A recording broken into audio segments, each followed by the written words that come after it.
Our next session today is with Mr. Brian Millham. Brian serves as the Executive Vice President of Global Commercial Sales at Salesforce.com. Mr. Millham is responsible for driving growth and customer success for the SMB and commercial organization. He's been at Salesforce.com since its inception in 1999 and has served in various leadership roles from business development to sales. He is widely credited for growing the sales organization into one of the most respected teams in the industry. He began his career at Oracle, where he spent 7 years in leadership roles across a variety of divisions, including finance, operations, alliances, and sales. After Oracle, he worked at Remedy Corporation, where he was responsible for running the alliance team. He received a Bachelor of Arts from the University of California at Berkeley in 1991. Please join me in welcoming Mr. Brian Millham.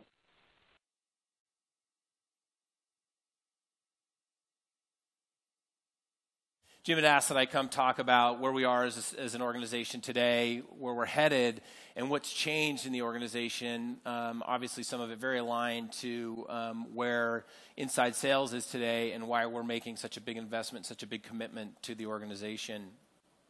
We're all about delivering a customer success platform and engaging with customers in entirely new ways, the ways they expect us to engage with them, whether that's across sales, or our Service Cloud offering, which is world-class service. Marketing, we acquired a company called ExactTarget, but also got a little gem inside of that acquisition called Pardot that we've done great things with in a short amount of time. We're delivering communities technology, which is leveraging our Chatter platform. Analytics, we just delivered at our Dreamforce in October. Incredible technology that is allowing organizations to access information that they've never had access to before, and actually putting it in the hands of every user. This is no longer just about leveraging your IT organization or some really smart analyst. You can actually get this information on your phone about how your business is running. And finally, the apps that you can build or download as part of the App Exchange, leveraging our Force.com or Heroku products. So the customer success platform is really where we are headed, and I'm going to talk a little bit about the transformations that's happening there.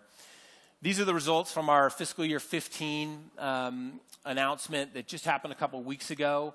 We grew our business at 32% year over year to almost $5.4 billion, which is a pretty incredible stat. The $5 billion is an incredible stat, but the growth rate is pretty incredible given the size of our organization. Really, our growth, as I said earlier, has been based on the success of our customers. It's really been a focus from the very beginning. How do we ensure our customers are really leveraging the technology and getting the most from our technology? And how do we go back to them and continue to transform the organization? And of course, you all know us as primarily as a Salesforce automation application company. We have led the Gartner Magic Quadrant for 8 years in a row. We're very proud of that fact. But we know we need to continue to innovate. We're the most innovative company in the world. We need to continue to invest in our Salesforce automation technology, and we can't always do it ourselves. And some of the things that we're going to look to continue to differentiate our products, but also deliver more value to our customers, is through partnerships with inside sales. One of the reasons why we're headed there, this is sort of how we think about the industry. If you go back 30 years, this is funny, I tell this story sometimes to some of the people I hire. 30 years ago, they weren't born. So we talk about mainframes. They have no idea what you're talking about, but hopefully some of you know what a mainframe is in the room. It was all about a system of record. Applications ran on mainframes, about storing records. And you measured transactions in the thousands. Fast forward to client server years later, and even in the early days of cloud, it was all about system of engagement. How do you collaborate around the data that you're storing? And it was measured in terms of millions of records. Today, there's a data explosion going on in the market, and it's all about system of intelligence. How do you leverage the data that is being produced? How do you harness that information to drive better results for your organization? The technology trends that are going on in the industry, cloud, mobile, and social, have really driven this explosion of data. IBM came out with a report, I think just a couple months ago, that said 90% of the data in the world today was created in the past 2 years. It's an incredible statistic if you think about it, and it's really important as an organization that's delivering applications to the market that you have the ability to harness that information to make great business decisions for your organization. We think all that data that's out there has really changed the way that sales teams need to engage. And we are almost being disintermediated by this information, this digital disruption that's going on. Today, 57% of a sales cycle is happening before a vendor prospect engages with a vendor. And it's been creating some issues for sales organizations. If I'm a buyer today, I go out on Google and I do a Google search. I may go to my friends and ask for recommendations on LinkedIn or Facebook.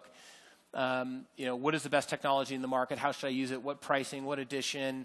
Who's innovating the fastest in the market? They're joining communities and discussion groups, and they're going to your website. They're doing a lot of the research and discovery on their own. And by the time you engage with that customer, oftentimes you're negotiating on price, and that's it. You haven't had the opportunity to engage in the way that you normally would in a sales cycle. So what's the impact of this digital disruption? It's harder to build pipeline. It's difficult to know your customers. In the days of, you engage early in a process, they're asking you questions about your technology, and you get the opportunity to do discovery, to understand what the business points are, the business pains are for that company. How do you continue to engage in a cycle through that and build relationships? That's becoming more and more difficult. You're losing those customer connections because of this digital disruption, and it's leading to more lost sales. And many of the CRM applications out there are not helping. They're not integrated to these social networks or to your website or to your marketing automation systems. And honestly, we're still seeing so many CRM systems not even connected to ERP systems or order management systems to provide great customer data for your salespeople. So how do you connect faster and grow sales faster? We believe, not surprisingly, that the first step in growing sales faster is you have to leverage world-class Salesforce automation, which of course should come from salesforce.com. To grow your leads, you have to set up your sales organization in a way that allows you to inspect and measure everything you're doing within your organization. How do you grow more leads? How do you grow pipeline? How do you drive productivity? How do you gain business insights to what you're doing every day? Sales performance, we've talked a lot about sales performance in the last couple days here. Hugely important to drive sales performance. Is something that I think we've done very well. But we need to do a better job at Salesforce. We can do a better job at driving the metrics that help us evaluate talent. I'm very excited about some of the things that Ken was just talking about. Persogenics, as an example, how do you look at skill sets and drive better performance based on the profile of people that you're hiring? How do you recognize people? It was interesting, ADP, Jeff from ADP stood up here yesterday and said that running gamification within his inside sales organization had lifted his organization's sales by 32%. An incredible statistic when you think about it, and it's really all about that recognition, recognizing sales performance. And finally, the reason why we're investing so heavily in inside sales, it's all about sales intelligence. It's all about knowing more about your customers and your prospects, real-time prospect monitoring, predictive lead scoring, data-driven relationship intelligence, something that we're delivering to the market via an acquisition we did in Relate IQ. And then finally, what are the recommendations? How do you make your sales organizations more effective? You don't necessarily have to make them smarter, but the data has to be smarter so they can react to the data and make their sales goals. So when we engage with our customers and we talk to them about what they're doing and how they're driving their organizations, where we see the best performing companies, they're engaging in these ways. They're leveraging social networks to drive their deals and drive their pipeline. Zero, which is the Tesla of motorcycles, electric motorcycles, is building pipeline with social leads. They're driving to 100% year-over-year growth by building pipelines, by leveraging social networks to generate pipeline for their organization. Precor, the manufacturer of exercise equipment, is doing much better lead nurturing in their organization today than they were before they started using a technology that we've delivered called Pardot to increase 45% qualified leads in their organization. Some incredible statistics there. And you saw yesterday the 32% growth at ADP from the inside sales team through gamification. when we engaged and talked to ADP about their use of Salesforce, they told us by creating a single source of information around their customers and aligning everyone to what their customers look like and how they're driving their organizations, they, across their entire organization, a rather large organization, were able to increase revenues by 12.5%. Some really incredible results and really driving sales in new ways for these organizations. So Jim asked that I come talk to you a little bit about keys and how we've continued to drive growth in the organization. Keys to our growth as we've scaled this organization from really zero revenue all the way up to $5.4 billion. And I'm going to give you some sort of basic information, but it's incredible when we engage with customers how people tend to veer off. They're not necessarily driving the behavior within the sales automation technology that we think can drive this continued results to continue to scale the organization going forward. So first, on the sales foundation side, we found that when you segment your markets, when you focus your resources, when you align to the markets you're trying to go after, when you drive accountability at each level of the organization, you're going to get better results. When we look at the sales plays in our enterprise space, it's all about strategic selling. It's about account planning. It's about going very deep within these organizations. It's about relationship selling, very, very important things that we're doing in our enterprise business. You hire very senior people to build those relationships. That is a very different selling strategy and playbook than the small and medium business selling model. Where you have very tight links with your marketing organizations. You're running campaigns into that organization. It's transactional business.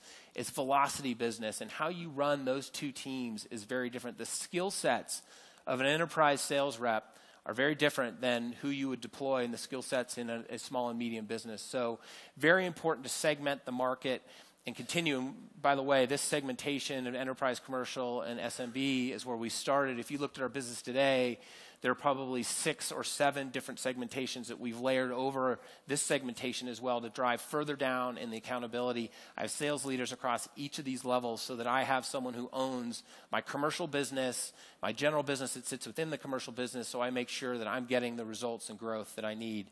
You can cut this a lot of different ways. We're also cutting this by vertical. And it's something that we sort of, for a long time, we were able to grow this business as a horizontal product. We could sell to any company in the world. But we got to a certain size that we had to start showing up in front of customers, knowing the customer's language. So we went to a financial services vertical, because when you show up at a bank and try to talk to them in the language of selling to a high-tech company, the results are very, very poor. So we've verticalized our sales organization as well. So cutting it horizontally by segment and size of customer, but also how do you drive the segmentation from a vertical perspective? This slide, I almost didn't put it in the deck because it seems so obvious, but because we've talked a lot about hiring and Persogenics and some of the things that we've talked about in the conference of the last 2 days, I wanted to include it because I think it's an area that we all can get better in.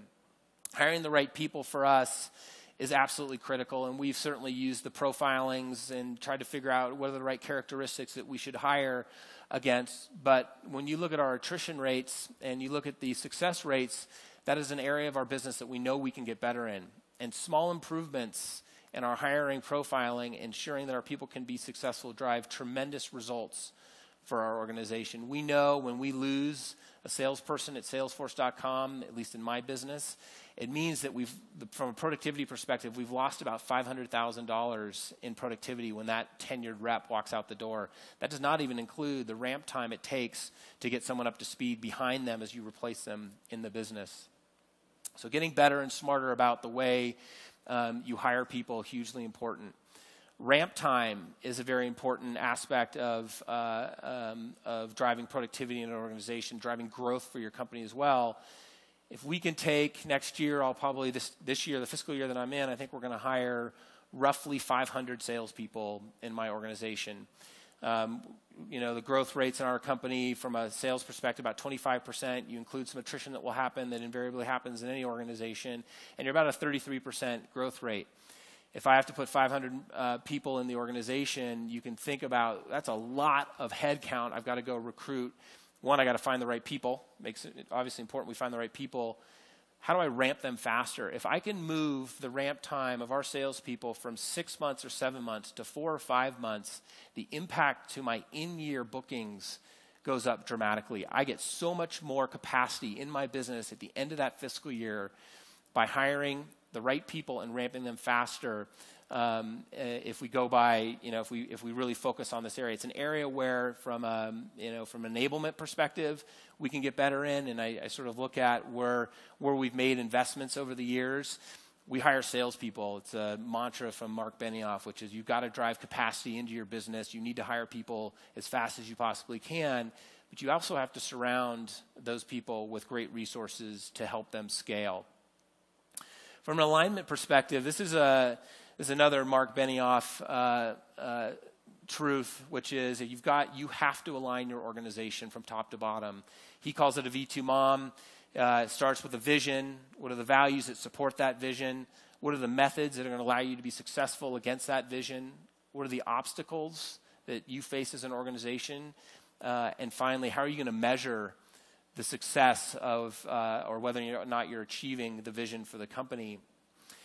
When I first met Mark in '99, I sat down and I thought, what is this thing, V2 MOM, this hocus pocus? It's like, this is not the company I thought I was joining. Let's go sell something. But very quickly I realized that alignment is absolutely critical in an organization. We just finished the process. I think Jim mentioned it. We're 16,000 employees at Salesforce. 100% of our employees just finished writing their V2 MOMs for the fiscal year. And what you get with that is very clear goals and alignment across an organization. Everyone knows where we're headed as a company, where we're making bets, more importantly, maybe where we're not making bets and where we're not going to focus. So driving alignment within an organization, absolutely critical. And finally, retaining top talent. This is something that I feel like has been a little bit of the secret weapon for me, which I've been able to retain a lot of my best people in my organization over the years. That knowledge that they keep, particularly in my management chain, is absolutely critical. Because maybe you have a gap in the way you're enabling your organization. You haven't hired enough people to drive, the enablement and training on the Salesforce University side. If I have the greatest sales leaders in the company, I can still scale my organization. But retention comes in a lot of different forms. And I thought it was really interesting yesterday to look at the results that ADP was getting just from running gamification within their organization. That wasn't about money. That wasn't about a big check. And certainly that's hugely important to everyone in sales. But it's also about recognition and acknowledgement of success. And I think it's important for us all to remember it's not just about the paycheck that the salespeople get, but it's about acknowledging success within an organization. It's a great retention tactic. And it's not very costly either. And so it's one of these things where you can lose track a little bit of the fact that every sales guy just wants to make their quota and go to quota club. But it's also about the recognition that you can provide to your organization. Jim also talked a little bit about our focus on the monthly business. We're trying to take some of the hockey sticks out of our organization and have from the very beginning. Some of it's predicated on a subscription revenue model where we really have to be focused on delivering early in a fiscal year to ensure we can hit our numbers. But it also takes a lot of pressure off the sales organization and the organization as a whole, allowing our CFL to make bigger bets in the organization. If we can deliver our bookings earlier in the year and not have these big hockey sticks, even earlier in the quarter, we can plan better for the future. Absolutely critical. We joke about having 12 quarterly closes a year at Salesforce, but it's true. Every month end feels like a quarter close, and it drives this linearity in our business that's outstanding. The other piece of this is, how do you hire your account executives? I have 500 people to hire this year. If I'm going to go out and hire 125 in Q1, Q2, Q3, Q4, that's great linearity, and we're excited about that. But invariably, we've seen that if you hire against your plan in a linear fashion, you end up in a situation where people are leaving, you've fallen behind your hiring plan, you don't have enough capacity to get to the growth numbers at the back end of the year. If your budget can support it, we always recommend to try to hire ahead of your plan. You get the plan at the beginning of the year, and we allow our managers to go build a hiring plan that allows them to hire ahead of whatever their time series is. If I have a hire in September and I can hire that person today, that's just incremental capacity that I'm putting in the business. Get through the ramp time by the time that person gets ramped up. So I feel like this is a strategy that has been outstanding. I think for your organizations, you have to sort of look at budgets and whether you can support it. But the worst scenario is you lose somebody, you haven't hired ahead, now you're under capacity and you're not able to grow your organization. We talked about this, I talked about surrounding the salespeople with great resources. Selling is a difficult job, and you have to provide the resources to ensure your salespeople can be successful. We look at every one of these roles, and we look at the ratios of hires, the quality, the number of people, the quantity. We're looking at all the ratios to ensure our salespeople can be successful. You cannot skimp in these areas. You know, for a lot of years, we hired more and more salespeople, and we wondered why they weren't being successful because we weren't surrounding them with the right resources. I feel very blessed at Salesforce that we have a CEO and a company that is very sales-oriented. Our organization is all about driving growth and driving success, making sure our AEs can be successful. We put a lot of people around our salespeople to make sure they can be successful. And by the way, you'll see many of them work for me in the blue areas. Those are all, folks that roll up into my organization. But all the folks in the gray area are not part of my organization. And you could put 10 more boxes on here. You could put the CEO office on here. Everybody in our organization is focused on ensuring that our AEs can be successful and we can grow our organization. Of course, you want to implement all of that on world-class technology like Salesforce.com so you can sell smarter, sell faster, and sell anywhere. So the second piece of this is around sales productivity. And giving you probably more insight to our business than maybe I should when I talk about sales productivity. Done a great job over the years of growing our organizations, but we had sort of a wake-up moment about 4 years ago at an offsite, and Ken referenced this a little bit, where our marketing organization said, well, we're doing an unbelievable job generating leads for the organization. It's really the sales problem because we're not converting those leads, and we haven't trained the salespeople, and they don't know our products, and sales leadership is terrible, and we should get rid of the leader, and on and on. Of course, I said as a leader, it's actually a marketing issue, and we're not doing enough on the marketing side, and the leads are crap, and on and on. You would think as a CRM company we'd be a lot better at this, but what we realized is we were very siloed in the way that we were running the entire operations. The front, sort of building the funnel and taking it all the way through to closure. Marketing ran their own campaigns. They spent their money on SEM and the events and the brands and everything that they did around the world. And I didn't have a lot of input to that. And we'd deal with the leads that came in, and I would hire people that would qualify those leads, and we sort of went on our merry way. And for a lot of years that worked. But what we realized 4 years ago was things were breaking. And I should have input into how we're scaling the organization from a marketing perspective. And our marketing organization should have input into how I'm training my people and what products that we're running campaigns against so that we're fully integrated as one organization. This year we'll generate 10 million leads, somewhere in the ballpark of 10 million leads through marketing. Our inside sales team will qualify roughly 1 million leads. We should know exactly the plan between our marketing organization, the inside sales, and our outbound calling team to make sure that we're going to be successful. There's no meeting that happens. My team meeting is not my direct reports and me. My team meeting is now the marketing organization, the inside selling team, the inside sales leaders who are doing the lead qualification, the outbound callers. And you saw that circle. Many of the people around that circle are also very involved. It's an integrated team driving great success.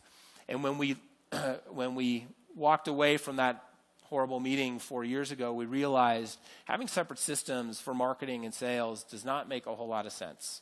Having a spreadsheet where we look at all the inputs from what we call a 4 horsemen pipeline model. We look at who's generating pipeline for the sales teams. It's the marketing organization. It's our sales organization.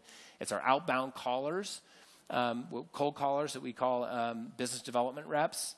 And finally, it's our alliances organization.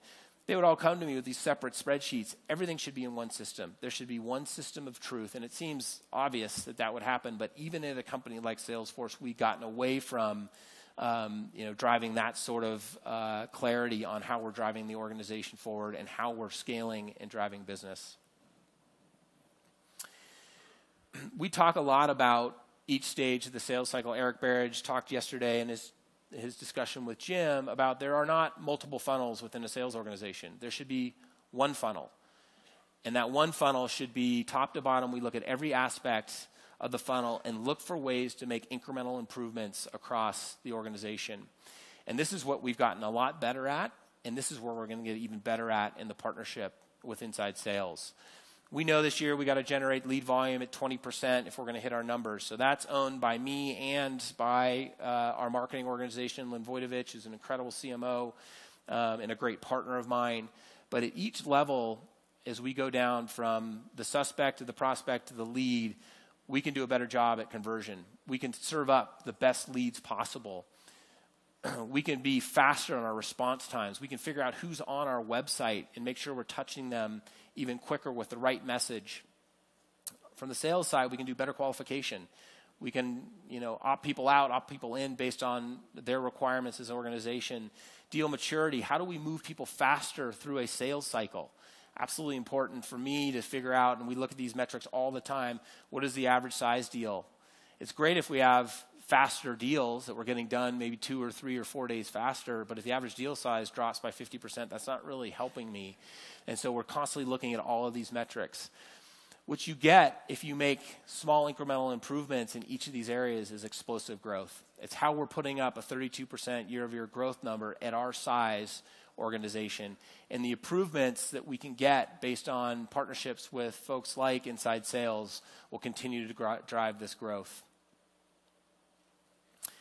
So you can see that we're trying to get to a point in our organization where we're working faster, we're working smarter and more productively to drive this growth. It's a nice screenshot of our inside sales and Salesforce together. We really want to drive our organizations to new heights, and we know through partnerships like inside sales we're going to be able to do it. I want to talk about sales intelligence as the next lever. I really see this, as I've mentioned, as the way for us to really go explode our growth going forward. We've done everything to date really by leveraging our own technology that we've got and hiring more people. It's been somewhat of a manual process, leveraging the technology, but hiring more people. Sales intelligence, I think, gives us that next level of growth. We have a great product in Pardot. I mentioned it. We need to know when prospects are engaging with us, when they're on our website. How do we create better pipeline and more qualified leads? Automatic engagement based on the priority, and we can look at a lot of different metrics within our own organization to look at how we prioritize leads that come to us. And to do lead nurturing, I mentioned earlier, Precor is doing a lot of lead nurturing. They have a lot of latent buyers that come to the site. They're not really interested. They like to talk about New Year's is sort of the time when they get a lot of interest and don't get a lot of sales. But how do you go back to these people and nurture them, the next month and the next month to make sure that you're engaging with them? This is going to be a great product for us to continue to leverage going forward. Relate IQ, you'll see a lot more for those of you that come to Dreamforce this next year. We're very excited to sort of do a formal announcement of the acquisition we did around Relate IQ, which is all about identifying personal connections to build relationships faster. And it seems, I am guilty of this quite a bit. I'll send an email to Mark Benioff, or I'll send an email to, used to be Jim and Dave, to leadership and say, hey, do you know anybody at this company? With Relate IQ, we're going to be able to automatically serve up where the tightest connections are within the opportunities that we're working, and to leverage those to connect the dots very, very quickly to deliver better relationship intelligence at our customers. And finally, the partnership around inside sales is going to be the next driver of growth for us. We are thrilled. As you guys can see, we believe the market is moving here. John Samorjai, who runs our investment area of our business, and Mark Benioff, and those of us that run sales are huge believers. The $50 million should be a validation point to that this is where the industry is going. This is where Salesforce is going. And through this partnership, we're going to be able to provide our customers with a lot more growth for their organizations. So with that, I'd like to say thank you for giving us the time today. Thanks for inviting us out here, Dave and Jim and Dave and Ken and everybody else at Inside Sales. This has been a great event. I'm very jealous of where you guys are as a company, and I wish you all the best of luck going forward. Thank you so much.